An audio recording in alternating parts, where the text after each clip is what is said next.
ಸಾಮಾಜಿಕ ಚಿಂತನೆ ಮೆರೆದ ನಿವೃತ್ತ ಶಿಕ್ಷಕ. ಓಕುಳಿ ಗ್ರಾಮದಲ್ಲಿ ವಿಧಿವಿಧಾನ ಪೂರೈಸಿ ದೇಹದಾನ ಮಾಡಿದ ಗ್ರಾಮಸ್ಥರು. ಇದರ ಬಗ್ಗೆ ಒಂದು ವರದಿ ಇಲ್ಲಿದೆ ನೋಡಿ. ಜೀವನ ಪೂರ್ತಿ ಸಾಮಾಜಿಕ ಚಿಂತನೆ ಮೈಗೂಡಿಸಿಕೊಂಡು ಮದುವೆ ಕೂಡ ಆಗದೆ ಸದಾ ಸಮಾಜದ ಒಳಿತಿಗಾಗಿ ಶ್ರಮಿಸಿದ ಓಕುಳಿ ಗ್ರಾಮದ ನಿವೃತ್ತ ಶಿಕ್ಷಕ ಸಿದ್ದರಾಮಪ್ಪ ಬಿ ಯರವಾಗಿ ವಯೋಸಹಜವಾಗಿ ನಿಧನರಾಗಿದ್ದಾರೆ. ಅವರ ಸ್ವಇಚ್ಛೆಯಂತೆ ಕುಟುಂಬಸ್ಥರು ಹಾಗೂ ಗ್ರಾಮಸ್ಥರು ಸೇರಿ ಮಹಾದೇವಪ್ಪ ರಾಂಪುರೆ ಮೆಡಿಕಲ್ ಕಾಲೇಜಿಗೆ ದೇಹದಾನ ಮಾಡಿದ್ದಾರೆ.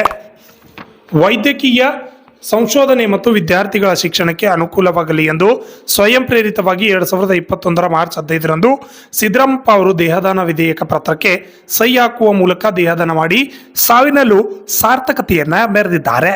ಇನ್ನು ಓಕುಳಿ ಗ್ರಾಮದಲ್ಲಿ ಗುರುವಾರ ಬೆಳಗಿನ ಜಾವ ನಿಧನರಾದ ಸಿದ್ದರಾಮಪ್ಪ ಅವರ ಪಾರ್ಥಿವ ಶರೀರವನ್ನು ಅವರ ಕುಟುಂಬಸ್ಥರು ಹಿಂದೂ ಸಂಪ್ರದಾಯದಂತೆ ವಿಧಿವಿಧಾನ ನೆರವೇರಿಸಿ ಅಂತಿಮ ದರ್ಶನದ ವ್ಯವಸ್ಥೆ ಮಾಡಿದರು.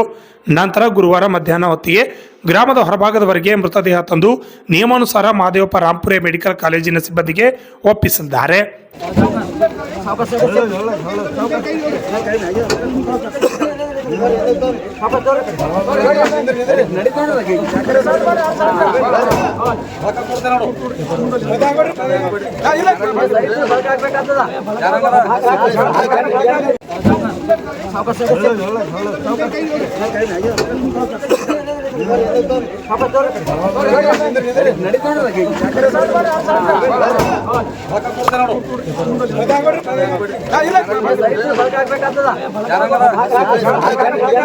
Shashi Patil, RJ32 Kannada news, Kamalapura.